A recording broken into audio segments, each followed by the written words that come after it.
इस वीडियो में एक्सेल की टॉप 30 टिप्स एंड ट्रिक्स आपको मिलने वाली हैं जो बेसिकली हर एक ऑफिस में बहुत ज्यादा काम आती हैं। अगर आप एक्सेल यूजर और स्मार्ट तरीके से अपना एक्सेल का वर्क ऑफिस में करना चाहते हो तो ये 30 टिप्स आप जरूर सीख लो। एक बार ये वीडियो पूरा देख लो और एक बार में ये सारी टिप्स आपको अच्छे से समझ में आ जाएंगी। तो चलिए वीडियो करते हैं शुरू। फटाफट वीडियो को लाइक कर दीजिए। तो यहां दोस्तों आप देखिए मेरे पास ये थोड़ा सा डेटा है। मुझे ये डेटा ना अपर केस लेटर्स में कन्वर्ट करके प्रिंट करना है। अब डेटा बहुत ज्यादा होगा तो कैसे करोगे, बहुत सारे कॉलम्स में डेटा होगा तो कैसे करोगे। अभी तो इसके लिए हम अपर का फॉर्मूला भी लगा सकते हैं अपर केस में चेंज करने के लिए, बट एक सिंपल सी ट्रिक है जो आपके बहुत ज्यादा काम आ सकती है। जो भी आपका डेटा है ना उसको कर लो आप सिलेक्ट। मैंने कंट्रोल ए प्रेस करके ये पूरी टेबल कर ली है सिलेक्ट। आपको होम टैब में यहाँ फॉन्ट्स में जाना है। यहाँ पे ना आपको अपर केस के कुछ फॉन्ट मिल जाते हैं जिनका आप यूज करके डेटा को बिना किसी फॉर्मूला के अपर केस में कन्वर्ट कर सकते हो। ये देखिए यहाँ पे ये एक फॉन्ट दे रखा है, आप रिजल्ट यहाँ पे देख सकते हो। अपर केस में डेटा आ गया और ये देखिए अपर केस में आ गया। क्लिक कर दीजिए, डेटा अपर केस में है, प्रिंट करोगे अपर केस में ही ये आएगा। यहाँ पे मुझे नेम्स की एंट्री करानी है। मैं यहाँ सेल पे क्लिक करूंगा ना एंट्री करने के लिए, तो यहाँ पे एक मैसेज आ रहा है, इंफॉर्मेशन आ रही है, please enter name in upper case only. ठीक है, तो यहाँ पे जब भी कोई एंट्री करेगा तो उसको पता चल जाएगा कि एंट्री अपर केस लेटर्स में करनी है। तो इस तरह से सेल मैसेज कैसे आप लगा सकते हो मैं यहाँ पे आपको लगा के दिखाता हूँ। ठीक है, मैं यहाँ पे कोई भी मैसेज आपको लगा के दिखाता हूँ। मैंने रेंज कर ली सिलेक्ट, डेटा टाइप पे जाना है, डेटा वैलिडेशन पे जाना है और यहां सेटिंग पे जाके कोई भी वैलिडेशन सिलेक्ट नहीं करना है, एनी वैल्यू रहने देना है। इनपुट मैसेज पे जाके यहाँ पे मैसेज आपको टाइप कर देना है। मान लीजिए आपने यहाँ पे लिखा इन्फो और यहाँ पे कोई भी मैसेज आपने टाइप कर दिया, ओके कर दिया। तो जब भी इस रेंज में किसी भी सेल पे हम करेंगे क्लिक तो ये मैसेज जो है हमने सेट किया वो दिखाई देगा। अगर आपको ये हटाना है तो आप सिलेक्ट करके डेटा पे जाओगे, डेटा वैलिडेशन पे जाओगे, क्लियर ऑल करके ओके कर देना, तो यहां से वो मैसेज सेल मैसेज डिलीट हो जाएगा। अगर हमें यहाँ पे सेल सिलेक्ट करके इसके बीच में कुछ लिखना है तो इसके लिए हम सेल्स को मर्ज करेंगे फिर सेंटर करेंगे, मतलब मर्ज एंड सेंटर करके यहाँ पे कुछ भी हम सेंटर में लिखेंगे। बट बिना मर्ज किए भी, बिना सेल्स को मर्ज किए भी डेटा हम सेंटर में कर सकते हैं। कैसे देखिए, आपको यहाँ पे बीच में कुछ लिखना है बट सेल मर्ज नहीं करनी है तो सिलेक्शन हम कर लेंगे। इसके बाद यहाँ पे पहले कुछ लिख लीजिए। मैंने यहाँ पे मान लीजिए स्टूडेंट रिकॉर्ड लिख दिया, शॉर्ट में लिख दिया SR स्टूडेंट रिकॉर्ड। अब मैंने इस रेंज को कर लिया सिलेक्ट, ये SR मेरे को सेंटर में चाहिए बिना मर्ज किए, तो सेल कर लिए सिलेक्ट, राइट क्लिक करेंगे और जाएंगे फॉर्मेट सेल पे। यहाँ पे अलाइनमेंट टैब पे हम जाएंगे और यहाँ हॉरिजॉन्टल वाली ड्रॉप डाउन से हम ऑप्शन सिलेक्ट कर लेंगे सेंटर अक्रॉस सिलेक्शन, कि जो भी सिलेक्शन हमने कर रखा है उसके बीच में जो है टेक्स्ट आ जाए, तो बस ओके कर देंगे, हमारा काम हो जाएगा। यहाँ पे देखिए जो SR था वो सेंटर में आ गया जो भी हमने सिलेक्शन किया था, बट यहाँ पे सेल मर्ज नहीं है। अब इस चीज की बहुत जरूरत हमें पड़ जाती है जब हम फॉर्मुलेज लगाते हैं, क्योंकि अगर फॉर्मुलेज में हम कोई रेंज देते हैं ना तो वहां पे बीच में मर्ज सेल एक्सेप्ट नहीं करता है फॉर्मूला। तो उस केस में अगर आपको ये प्रॉब्लम फेस करनी पड़ रही है तो बिना सेल को मर्ज किए भी आप ये काम कर सकते हो। यहाँ पे ना ये कुछ एम्प्लॉय के नेम लिखे हुए हैं। अब होगा क्या, जैसे ही मैं किसी नेम पे कर्सर लेके जाऊंगा तो उसकी पिक्चर साइड में अपने आप दिखाई दे जाएगी। कर्सर मैं यहाँ से हटाऊंगा तो पिक्चर हाइड हो जाएगी। तो ये बहुत काम की ट्रिक है, बहुत काम आती है एक्सेल में। अभी मैंने नेम पे कर्सर लाने पे एम्प्लॉय की फोटो दिखाई है। मान लीजिए एम्प्लॉय आईडी पे आपको एम्प्लॉय की फोटो दिखानी है, या फिर यहाँ पे साइड में आधार कार्ड के नंबर्स लिखे हुए हैं। आप किसी भी आधार कार्ड के नंबर पे कर्सर लेके जाओ तो उसका पूरा आधार कार्ड दिखाई दे जाए। तो इसके लिए ये जो ट्रिक है ये बहुत काम आती है। देखिए ये कैसे लगाएंगे, मैंने 2 सेल्स पे लगा रखा है, तीसरे सेल पे मैं आपको लगा के दिखाता हूं। तो हमने सेल पे करना है क्लिक, रिव्यू टैब पे जाना है और यहां से न्यू कमेंट पे क्लिक करना है, तो ये बॉक्स आ जाएगा। इसमें जो भी लिखा हुआ इसको हम हटा देंगे, इसकी लाइन पे क्लिक करेंगे, लाइन पे एक बार सिंगल क्लिक करेंगे, दोबारा राइट क्लिक करेंगे, फॉर्मेट कमेंट का ऑप्शन मिल जाएगा, यहां पे करेंगे क्लिक। क्लिक करने के बाद यहाँ पे कलर्स एंड लाइंस पे जाएंगे और यहाँ पे कलर के सामने ये एक ड्रॉप डाउन है, इसको ओपन करेंगे। इसमें नीचे जाएंगे फिल इफेक्ट पे और यहाँ पे पिक्चर वाले टैब पे जाएंगे और यहाँ से पिक्चर कर लेंगे सिलेक्ट। जो भी पिक्चर आपको लगानी है उसको आप सिलेक्ट कर लीजिए, क्लिक कर दीजिए और यहाँ पे इंसर्ट कर दीजिए, ओके कर दीजिए, ओके कर दीजिए, काम हो जाएगा। इसका थोड़ा साइज आप सेट कर लीजिए जैसे भी आपको करना है इस तरह से। ठीक है, तो मैंने अभी यहाँ पे तीसरे सेल पे भी लगा दिया। अब आप देखिए यहाँ पे आ रही है, यहाँ पे ये पिक्चर आ रही है और यहाँ पे ये पिक्चर आ रही है। ठीक है, अगर आपको यहां से ये हटानी है तो क्या करोगे, आप यहां पे क्लिक कर लीजिए और यहां पे एक ऊपर ऑप्शन है डिलीट का, आप डिलीट पे क्लिक करोगे तो जो कमेंट आपने लगाई है वो आपकी कमेंट डिलीट हो जाएगी। सारी पिक्चर्स एक साथ देखनी है तो यहां पे शो ऑल कमेंट्स का ऑप्शन है, ये पिक्चर्स दिखाई दे जाएंगी। हाइड करना है तो दोबारा से यहां पे क्लिक कर देना, पिक्चर्स हाइड हो जाएंगी। तो ये ट्रिक आपके बहुत काम आ सकती है।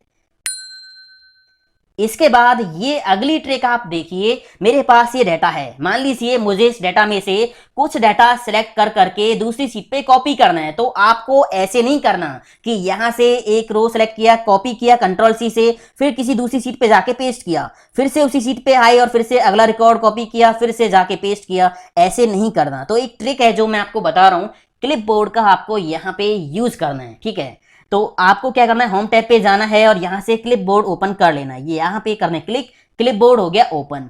अब आपको करना क्या है, मान लीजिए मुझे ये रिकॉर्ड चाहिए, मैंने कंट्रोल सी से कॉपी किया, ये वाला चाहिए कंट्रोल सी, ये वाला चाहिए कंट्रोल सी और ये लास्ट वाला चाहिए कंट्रोल सी, ठीक है। तो बस आपको अपनी सीट पे जाना है जहां पे भी डेटा आपको पेस्ट करना है। आप नई वर्कशीट में भी जा सकते हो, नई वर्कबुक में भी जा सकते हो। आपको एक क्लिपबोर्ड ओपन मिलेगा, आपको जहां भी डेटा पेस्ट करना है क्लिक कर दीजिए और यहाँ पे पेस्ट ऑल का ऑप्शन है। ये देखिए जो जो डेटा आपने कॉपी किया था वो पूरा डेटा यहाँ पे आ गया है। तो इस तरह से क्लिपबोर्ड की ट्रिक का आप यूज कर सकते हो। यहाँ पे मेरे पास ये बहुत सारा डाटा है। अब देखिए डाटा अगर मैं स्क्रॉल करता हूं तो हेडिंग ऊपर दिखाई नहीं दे रही। तो हेडिंग्स को फ्रीज करने के दो तरीके हैं, एक तो है फ्रीज पेन का यूज करके, एक दूसरा है बहुत स्मार्ट। तो फ्रीज पेन से हम रो को कैसे फ्रीज करेंगे, आपको डाटा में कहीं भी क्लिक कर लेना है, व्यू टैब पे जाना है, यहाँ पे फ्रीज पेन का ऑप्शन मिलेगा और यहाँ पे अभी एक ही रो ऊपर वाली रो मुझे फ्रीज करनी है। तो यहाँ पे ऑप्शन है फ्रीज टॉप रो, इस पे हम क्लिक कर देंगे तो ऊपर वाली रो फ्रीज हो गई है। आप देखिए यहाँ से 23 वाली रो आपको यहाँ पे दिखाई दे रही है। तो ऊपर वाली जो रो है वो फ्रीज हो गई है। अगर आपको एक से ज्यादा रो फ्रीज करनी है तो आप इस तरह से सिलेक्ट कर लेना, इससे ऊपर की सारी रो फ्रीज करनी है तो फ्रीज पेन पे जाके यहाँ पे फ्रीज पेन पे क्लिक कर दोगे। अभी यहाँ पे अनफ्रीज पेन आ रहा है तो मैंने अनफ्रीज पेन कर दिया, अभी यहाँ पे कोई भी रो जो है फ्रीज नहीं है, ठीक है। तो अगर आपको मान लीजिए इससे ऊपर की सारी रो फ्रीज करनी है तो फ्रीज पेन पे जाओगे और यहाँ पे फ्रीज पेन का ऑप्शन मिल जाएगा। अब ये तो था फ्रीज पेन से करने का तरीका। सबसे पहली रो फ्रीज करने का एक और स्मार्ट तरीका आप देखिए। आपको करना क्या है, सारा डाटा कर लेना है सिलेक्ट, कंट्रोल ए से सारा डाटा कर लिया मैंने सिलेक्ट, कंट्रोल टी प्रेस करके इसको टेबल फॉर्मेट में बदल देना है। माई टेबल हैज हेडर्स पे टिक लगा के रखना है, ओके कर देना, काम हो गया। अभी देखिए यहाँ पे मैं इनका जो हाईलाइट कलर है ये चेंज कर देता हूं। तो मैंने यहाँ से चेंज कर दिया, मान लीजिए ये वाला लगा दिया, ठीक है। और यहाँ से फॉन्ट कलर मैंने कर दिया ब्लैक। अभी देखिए ऊपर वाली रो ये है। अब मैं अभी यहाँ पे क्या आ रहा है, ABCD इस तरह से आ रहा है। अगर मैं नीचे जाता हूँ ये देखिए तो हेडिंग कहाँ गई, हेडिंग कॉलम नेम की जगह पे आ गई। यहाँ पे देखिए मार्क्स, कोर्स नेम, ID। तो इस तरह से ये स्मार्ट ट्रिक आप यूज कर सकते हो अगर आपके डाटा में केवल एक ही रो है तो, ठीक है। क्योंकि यहाँ पे तो ये एक ही जो टॉप रो होगी उसकी जो हेडिंग्स होंगी वो आपकी यहाँ पे आ जाएंगी अगर आप अपने डाटा को टेबल फॉर्मेट में कन्वर्ट कर लोगे तो। यहाँ पे ऊपर से तो हम रोज को फ्रीज कर सकते हैं, बट नीचे से अगर हमें कोई रो फ्रीज करनी हो तो वो कैसे हम करेंगे। मेरे पास इस डेटा में नीचे एक टोटल रो है और मैं चाहता हूं कि ये टोटल वाली रो यहाँ पे फ्रीज रहे। तो ये काम कैसे होगा, आपको जाना है व्यू टैब पे, यहाँ पे एक ऑप्शन है स्प्लिट का, इस पे क्लिक कर दीजिए। तो इस तरह से जो ये लाइनिंग आपके सामने आ जाएंगी, ठीक है। इसको आप साइड में कर दीजिए और यहां से इसको पकड़ के नीचे ले आइए इस तरह से, ठीक है। अब ये अलग अलग जो है विंडो यहाँ पे स्प्लिट हो गई हैं। नीचे वाली जो है इसमें आप अपनी टोटल वाली रो को सिलेक्ट कर लीजिए, जहां पे भी वो टोटल रो है। ये कौन सी रो है, ये है आपकी 124। तो यहाँ पे आप 124 को ले आइए, ये हमारी टोटल रो यहाँ पे आ गई। अब ऊपर कहीं भी क्लिक कर लीजिए, डाटा को आप ऊपर नीचे कहीं स्क्रॉल करोगे तो ये टोटल रो यहीं पे फ्रीज रहेगी, ठीक है। तो इस तरह से आप जो है नीचे से भी रो को फ्रीज कर सकते हो और इसी तरह राइट से भी कर सकते हो। अगर आपको ये स्प्लिट हटाना है तो यहाँ पे स्प्लिट ऑप्शन है व्यू टैब पे, इस पे फिर से क्लिक कर दीजिए तो ये जो है यहाँ से हट जाएगा। इस तरह से इस ट्रिक का आप यूज कर सकते हो। मेरे पास ये दोस्तों बहुत सारा डाटा है। अगर मैं इसको प्रिंट करूंगा ना तो देखिए क्या होगा, मैंने कंट्रोल P प्रेस किया तो आप देखिए पहले पेज पे तो हेडिंग्स जो हैं आ रही हैं, बट अगर मैं यहां से अगले पेज पे जाऊंगा तो यहां पे हेडिंग प्रिंट में नहीं आएंगी। तीसरे पेज पे जाऊंगा तो यहां पे भी हेडिंग प्रिंट में नहीं आएंगी। अब आप यहाँ पे जो रो या बॉटम रो, टॉप रो या बॉटम रो फ्रीज करोगे वो तो केवल आपको यहीं पे दिखाई देंगे, बट अगर आपको प्रिंट में भी ऊपर वाली रो जो है करानी है, आप चाहते हो कि हर एक पेज पे हेडिंग्स आपकी प्रिंट में आए, तो इसके लिए बस आपको सिंपल एक काम करना है, पेज पेज लेआउट टैब पे जाना है और प्रिंट टाइटल्स पे क्लिक करना है। यहाँ पे एक ऑप्शन आपको मिल जाएगा रो टू रिपीट एट टॉप, इस बॉक्स में करना है क्लिक, और जिस रो में आपकी हेडिंग्स है ना उसको आप सिलेक्ट कर दीजिए। इसको मैंने कर दिया है सिलेक्ट, ओके कर दिया। अब हमारा काम हो गया है। अगर मैं कंट्रोल पी करूंगा, यहाँ पे प्रीव्यू देखूंगा तो देखिए यहाँ पे हेडिंग पहले पेज पे आ रही है, और यहाँ से अगर मैं सेकंड पेज पे गया तो यहाँ पे भी हेडिंग्स आ रही हैं। थर्ड पेज पे जाऊंगा तो यहाँ पे भी हेडिंग्स आ रही हैं। तो इस तरह से आप हेडिंग्स को भी सभी पेजों पे प्रिंट कर सकते हो। अगर हमें एक्सेल में केवल सिलेक्ट किए हुए डाटा को ही प्रिंट करना हो तो ये काम कैसे होगा आप देखिए। मैंने डाटा कर लिया है सिलेक्ट, मुझे केवल ये डाटा प्रिंट करना है। तो पेज लेआउट टैब पे जाएंगे, यहाँ पे प्रिंट एरिया का ऑप्शन मिल जाएगा, सेट प्रिंट एरिया कर देंगे, और अब आप देखिए कंट्रोल पी करके तो यहाँ पे केवल वही डाटा प्रिंट में आएगा जो डाटा आपने सिलेक्ट किया है। ये हटाने के लिए आपको करना क्या होगा, प्रिंट एरिया पे जाइए, क्लियर प्रिंट एरिया कर दीजिए, तो यहाँ पे अब सारी सीट आपकी होगी प्रिंट। एक्सेल में डाटा हाइड कैसे होता है। बहुत सारे लोग क्या करते हैं, डाटा को करते हैं सिलेक्ट और यहां से कलर कर देते हैं व्हाइट, मतलब डाटा हाइड हो गया। ठीक है, ये सही तरीका नहीं है डाटा हाइड करने का। आपको एक काम करना है, जो भी डाटा हाइड करना है उसको कर लेना है सिलेक्ट, कंट्रोल 1 प्रेस करना कीबोर्ड से, या फिर राइट क्लिक करके फॉर्मेट सेल पे जाना है, यहाँ पे कस्टम पे जाना है और यहाँ जनरल को हटा के 3 बार सेमी कॉलन लगा देना है, तो आपका काम हो जाएगा। 3 बार सेमी कॉलन लगा दीजिए, ओके कर दीजिए, तो जो भी रेंज आपने सिलेक्ट किया है वहां पे डाटा दिखाई नहीं देगा। बेशक आप यहाँ पे कोई भी कलर लगा देना। अगर आपको ये हटाना है तो फिर से आपने रेंज करनी है सिलेक्ट, जहां पे लगाया था कंट्रोल 1 प्रेस कर लेना, और यहाँ पे ये 3 सेमी कॉलन जो आपने लगाए थे इनको हटा देना। तो ये देखिए यहाँ पे ओके करने के बाद आपका जो डाटा है वो फिर से दिखाई दे जाएगा। अगर हमें एक्सेल शीट में डाटा एक जगह से दूसरी जगह लेके जाना होता है तो इसके लिए कॉपी पेस्ट या कट पेस्ट करने की कोई जरूरत नहीं है। आपको बस डाटा करना है सिलेक्ट और कोने से इसको पकड़ के कहीं भी आप जाके ड्रैग एंड ड्रॉप कर दीजिए, वहीं पे ये डाटा शिफ्ट हो जाएगा। ये देखिए, ठीक है। तो इस तरह से आप डाटा को बड़ी आसानी से मूव कर सकते हो। यहाँ पे ये जो डाटा है ये इस तरह से लिखा हुआ है, कॉलम में एम्प्लॉय आईडी है और कॉलम में इस तरह से नेम्स लिखे हुए हैं। अगर मुझे इस डाटा को कन्वर्ट करना है, मतलब इसका ट्रांसपोज करना है कि एम्प्लॉय आईडी ऐसे की जगह पे ऐसे आ जाएं और नेम उसके नीचे इस तरह से आ जाएं, तो इसका हम आसानी से ट्रांसपोज कर सकते हैं। कैसे, बस डाटा को करना है कॉपी, कंट्रोल-C, और जहां पे भी आपको रिजल्ट चाहिए वहां पे क्लिक कर लीजिए, राइट क्लिक, पेस्ट स्पेशल, और यहाँ पे ट्रांसपोज का ऑप्शन मिल जाएगा, टिक कर दीजिए, ओके कर दीजिए। तो देखिए यहाँ पे जो डाटा है ये कॉलम की जगह इस तरह से रो में चला गया है। यहाँ पे ना मुझे डेट्स की सीरीज फिल करनी है, बट स्टार्ट डेट मेरे पास ये है और इसके बाद अगले 70 दिन की डेट्स मेरे को यहाँ पे फिल करनी है, या मान लीजिए 200 डेज की फिल करनी है या पूरे 500 डेज की फिल करनी है। तो वो आप कैसे करोगे, ड्रैग एंड ड्रॉप करोगे तो आपको बार बार चेक करना पड़ेगा, इसमें टाइम लगेगा। एक ट्रिक है जिसका आप यूज कर सकते हो। यहाँ पे आपको टाइप करना है 1, ठीक है। आप यहाँ पे दोबारा से क्लिक कर लीजिए, फिल पे जाइए, होम टैब पे, और यहाँ सीरीज पे जाइए, ठीक है। यहाँ पे स्टॉप वैल्यू आप लिखिए कि आपको कितने डेज की यहाँ पे डेट्स फिल करानी है। मान लीजिए 70 डेज की फिल करानी है, तो मैंने यहाँ पे टाइप कर दिया 70 और यहाँ से कॉलम कर लेना है सिलेक्ट, ओके कर देना है। तो यहाँ पे 1 से लेके 70 तक सीरीज फिल हो गई इस कॉलम में। अब आपको यहाँ पे बस कोने पे डबल क्लिक कर देना है, तो आप देखोगे यहाँ पे अगले 70 डेज के लिए डेट्स ऑटोमेटिक फिल हो गई हैं। अब ये जो सीरीज आपने फिल की थी इसको आप डिलीट कर सकते हो, कोई प्रॉब्लम नहीं है। तो ये ट्रिक है जिसका आप यूज कर सकते हो। इसके बाद यहाँ पे आप देखिए मुझे क्या करना है, इस डेटा में बीच बीच में एक एक ब्लैंक रो ऐड करनी है। तो इसका सिंपल सा फंडा है, आपको यहाँ पे हेल्पर कॉलम में आना है, या तो आप यहाँ पे आ जाइए या फिर यहाँ पे आ जाइए, एक ही बात है। मैं यहाँ पे आ जाता हूँ, मैंने यहाँ पे टाइप किया 1 और यहाँ पे 2, ठीक है। अब आपको करना क्या है, जहां तक आपका डाटा है वहां तक ये सीरीज फिल कर लीजिए, हो गई यहाँ तक। इसको कॉपी करके इसके नीचे पेस्ट कर दीजिए, कंट्रोल-V। अब आपको एक काम करना है, यहाँ पे कोई भी हेडिंग आप डाल लीजिए, मान लीजिए हेल्पर आपने डाल दिया। अब यहाँ पे फिल्टर लगा देना है, कंट्रोल-Shift-L प्रेस करना है तो फिल्टर लग गया। अब इस कॉलम से इस डाटा को सॉर्ट कर देंगे, सॉर्ट स्मॉलेस्ट टू लार्जेस्ट, ठीक है। ये देखिए बीच में एक एक रो ब्लैंक ऐड हो गई है। इस कॉलम को बेशक आप कर दीजिए डिलीट और यहाँ से सारा डाटा कर लीजिए सिलेक्ट और बॉर्डर आप लगा लीजिए, ठीक है। जहां तक भी आपका डाटा है आप उसको सिलेक्ट करके बॉर्डर लगा दीजिए, ऑल बॉर्डर। अब आप देखोगे बीच बीच में एक एक ब्लैंक रो ऐड हो गई है। यहाँ पे पिन कोड में सेल ब्लैंक है, मुझे क्या करना है, मान लीजिए डाटा बहुत ज्यादा होगा तो ब्लैंक सेल्स हाईलाइट करने हैं। तो इसके लिए सिंपल सा फंडा है, आपको कॉलम कर लेना है सिलेक्ट, जहां पे ब्लैंक सेल्स आपको हाईलाइट करने हैं।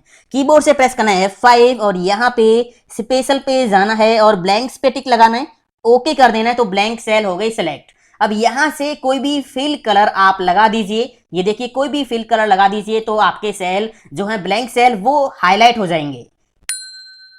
यहाँ पे ना पिन कोड में सेल फिर से ब्लैंक है, हमें क्या करना है, जिसका पिन कोड एंटर नहीं किया हुआ उसका पूरा रिकॉर्ड कर दीजिए डिलीट। ठीक है, पूरा रिकॉर्ड उसका डिलीट करना है जहां पे पिन कोड एंटर नहीं किया हुआ। तो करना क्या है, बस सिंपल यहाँ पे फिल्टर लगा लीजिए, लगा हुआ फिल्टर, और यहाँ पे जाइए और ब्लैंक्स को फिल्टर कर लीजिए, ब्लैंक्स पे टिक लगा के ओके कर दीजिए। तो यहाँ पे ब्लैंक रिकॉर्ड आपके सामने आ गए। यहाँ से इन रोज को सिलेक्ट करके कर दीजिए डिलीट, डिलीट रो। इसके बाद यहाँ फिर से जाइए और सिलेक्ट ऑल पे क्लिक करके ओके कर दीजिए, तो काम हो गया। यहाँ पे ना आप देखिए कुछ स्टूडेंट्स के मार्क्स एंटर नहीं किए गए हैं, सेल ब्लैंक हैं। हमें क्या करना है, जो सेल ब्लैंक है ना उनमें एब्सेंस लिखना है या ए लिखना है या कुछ और लिखना है, ब्लैंक सेल्स को फिल करना है किसी एक वैल्यू से। तो कैसे होगा देखिए, यहां से ये मार्क्स हम कर लेंगे सिलेक्ट, कीबोर्ड से प्रेस करेंगे F5 की, यहां पे जाएंगे स्पेशल पे और यहां से ब्लैंक्स पे टिक लगा के ओके कर देंगे। अभी कुछ नहीं करना, ब्लैंक सेल्स में आपको क्या टाइप करना है, ए, एब्सेंस या कुछ और। तो यहां पे बस सिंपल आप टाइप कर दीजिए, ये देखिए ये टाइप हो गया एक सेल में। कीबोर्ड से कंट्रोल की दबा के रखो और एंटर प्रेस कर दीजिए, सभी ब्लैंक सेल्स में ए फिल हो गया, ये आप देख सकते हो। अगर हमें किसी कॉलम में से डुप्लीकेट वैल्यूज को डिलीट करना हो तो कैसे करेंगे, देखिए मुझे यहां से इस कॉलम में से डुप्लीकेट वैल्यूज को डिलीट करना है। तो अभी आप देखोगे यहाँ पे 100 है, यहाँ पे 100 है, यहाँ पे भी 100 है, तो कई बार यहाँ पे 100 लिखा हुआ है। डुप्लीकेट वैल्यूज यहां से हमें डिलीट करनी है, तो सिंपल सा फंडा है, रेंज कर लेंगे सिलेक्ट, डेटा टैब पे जाएंगे, यहाँ पे ऑप्शन है रिमूव डुप्लीकेट का, क्लिक कर देंगे और ओके कर देंगे। तो देखिए डुप्लीकेट वैल्यूज जो थी वो डिलीट हो गई हैं।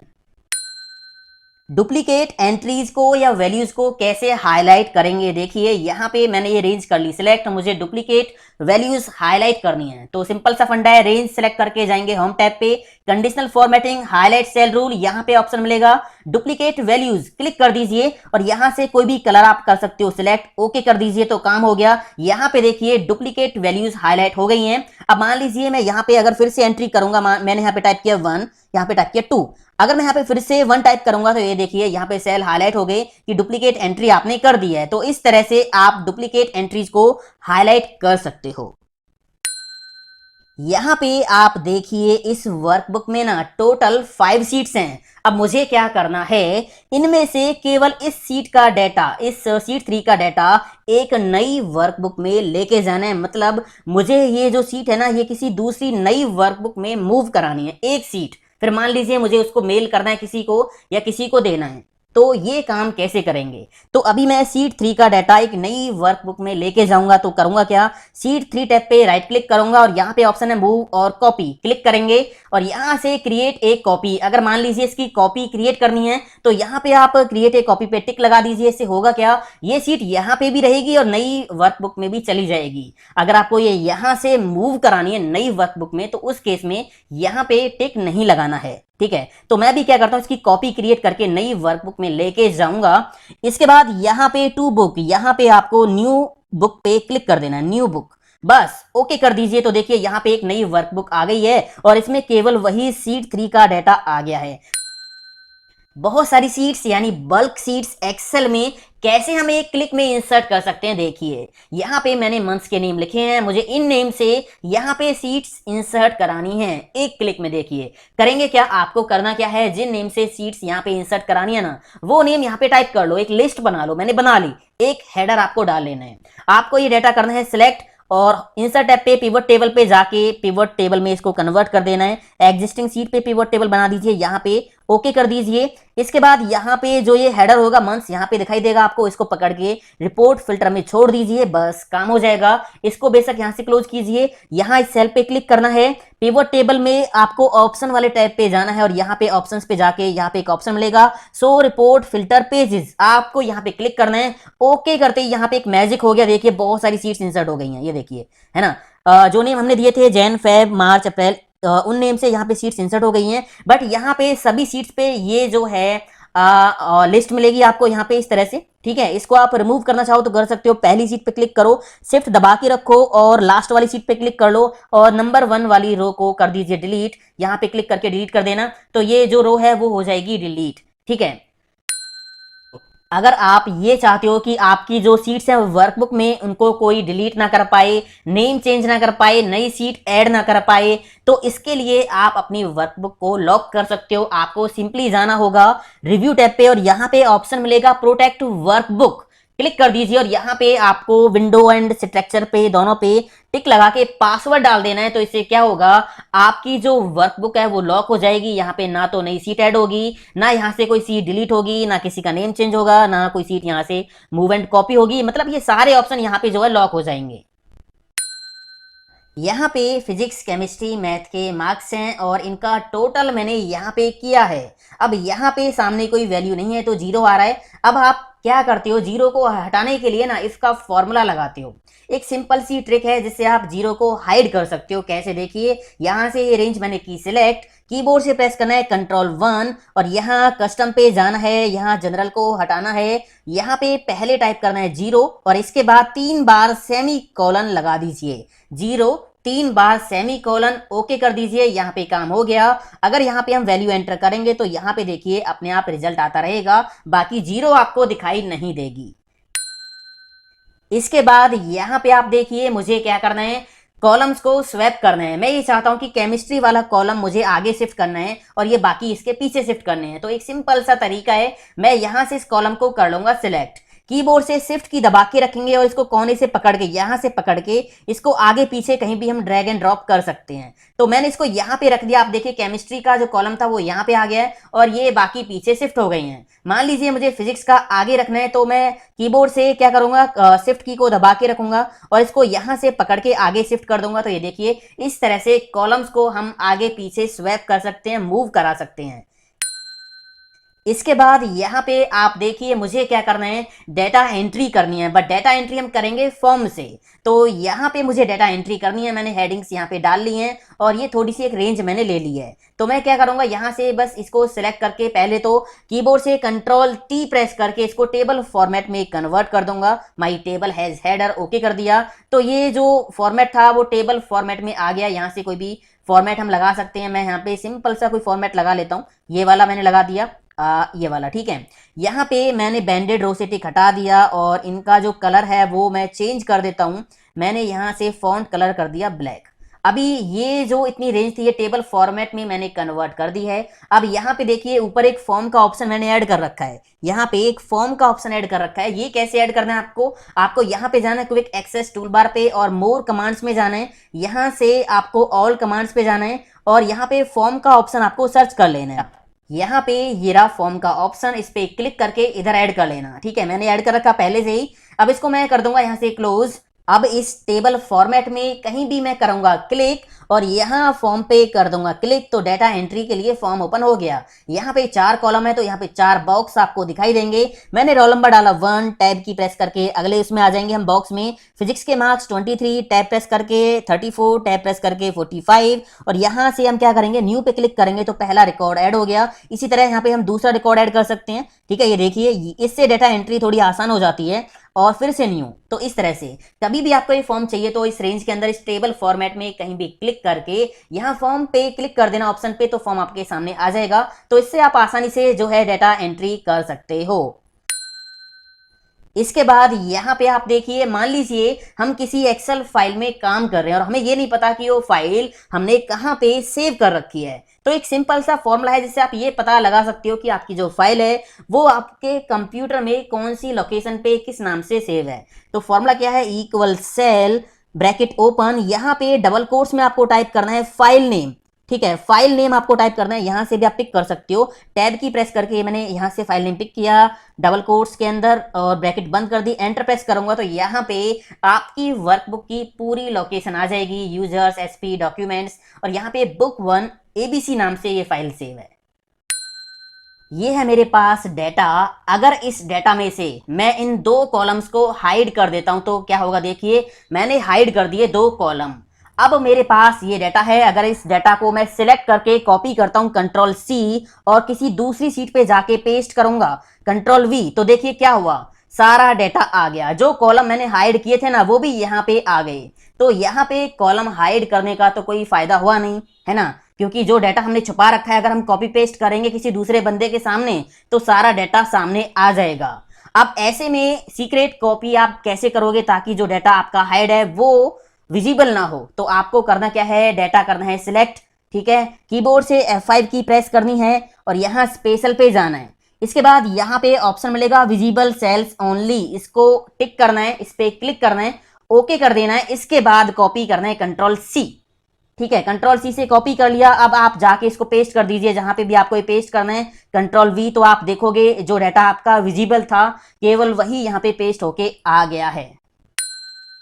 डेटा फिल्टर करना तो एक्सेल में सबको आता होगा, बहुत बेसिक सी चीज है, बट कई बार हमें इस छोटी सी ट्रिक की जरूरत पड़ जाती है जो मैं आपको बता रहा हूं। यहाँ पे मेरे पास ये डाटा है, कोर्सेज की लिस्ट है, बहुत सारा डाटा और यहाँ पे बहुत सारे मान लीजिए कोर्सेज के नेम है, ठीक है। ऐसे में अगर आप यहाँ पे फिल्टर लगा के लिस्ट में से कोई कोर्स सिलेक्ट करोगे तो उसमें टाइम लगेगा। आप किसी सेल पे क्लिक करके उसी से डाटा को फिल्टर कर सकते हो। मान लीजिए मैंने यहाँ पे वर्ड पे क्लिक किया, मैं चाहता हूं कि वर्ड का डाटा यहाँ पे फिल्टर हो जाए, तो बस सेल पे राइट क्लिक करना है, फिल्टर पे जाना है और यहाँ पे ऑप्शन मिलेगा filter by selected cell value, click कर दीजिए। तो ये देखिए इस तरह से भी डाटा आप फिल्टर कर सकते हो। यहाँ पे आप देख सकते हो नंबर और टेक्स्ट एक साथ सेल में लिखा हुआ है। अब मान लीजिए मुझे टेक्स्ट अलग करना है या नंबर अलग करना है, तो कैसे हम करेंगे? अगर आपके पास एक्सेल 2013 है या इससे अबव वर्जन है, लेटर वर्जन है, तो आप ये काम चुटकियों में कर सकते हो। देखिए कैसे, मैंने क्या किया, इस सेल में क्लिक किया, यहाँ पे मुझे मान लीजिए नंबर निकालना है, तो इस सेल में जो ये टेक्स्ट लिखा हुआ है इसमें से नंबर चुन चुन के आप यहाँ लिखो। पहले क्या है, नंबर 2, फिर 3, फिर 3, 3, फिर 4, फिर 4 एंड 3, एंटर प्रेस कर दीजिए। अभी हमने क्या किया, इसमें से नंबर चुन चुन के यहां लिख दिया, एंटर प्रेस कर दिया। कीबोर्ड से प्रेस कर दीजिए कंट्रोल ई, फ्लैश फिल का मैजिक आप देखिए, एक्सेल समझ गया कि इसमें से नंबर अलग निकालना है, तो यहाँ पे सारे नंबर अलग निकल के आ गए। इसी तरह टेक्स्ट को आप निकाल सकते हो। मान लीजिए यहाँ पे टेक्स्ट निकालना है, तो इस सेल में से ADFHG जो भी है उसको आप यहाँ पे टाइप कर दीजिए, एंटर करके यहाँ पे आ जाओगे, कंट्रोल ई प्रेस कर देना, तो आपको रिजल्ट मिल जाएगा। ये बहुत काम की चीज है फ्लैश फिल। अब इसका एक और एग्जांपल आप देख लीजिए, यहाँ पे फर्स्ट नेम है अनिल, यहाँ पे कुमार है। अब दोनों को ज्वाइन करने के लिए आप एंड का फॉर्मूला लगाओगे या कॉन्कैटिनेट का फॉर्मूला लगाओगे, बट फ्लैश फिल से ये मैजिक चुटकियों में होगा। देखिए मैंने यहाँ पे पहले टाइप किया अनिल, इस सेल की वैल्यू, फिर स्पेस देके इस सेल की वैल्यू, मतलब यहाँ पे क्या लिखा, कुमार, KUMAR, एंटर प्रेस किया। अब यहाँ पे कंट्रोल ई प्रेस कर देंगे तो देखिए मैजिक हो गया, फ्लैश फिल का एक्सेल अपने आप समझ गया कि इन दोनों सेल्स को ज्वाइन करके यहाँ पे लाना है। तो ये थी दोस्तों एक्सेल की कुछ ऐसी टिप्स एंड ट्रिक्स जो बेसिकली हर ऑफिस में बहुत ज्यादा काम आती हैं। उम्मीद करता हूँ ये सारी टिप्स एंड ट्रिक्स आपके जरूर काम आएंगी और आपको पसंद आई होंगी। वीडियो को लाइक शेयर कमेंट करते जरूर जाना। मिलता हूँ अगले वीडियो में। थैंक यू दोस्तों, हैव अ नाइस डे, जय हिंद, वंदे मातरम, टेक केयर।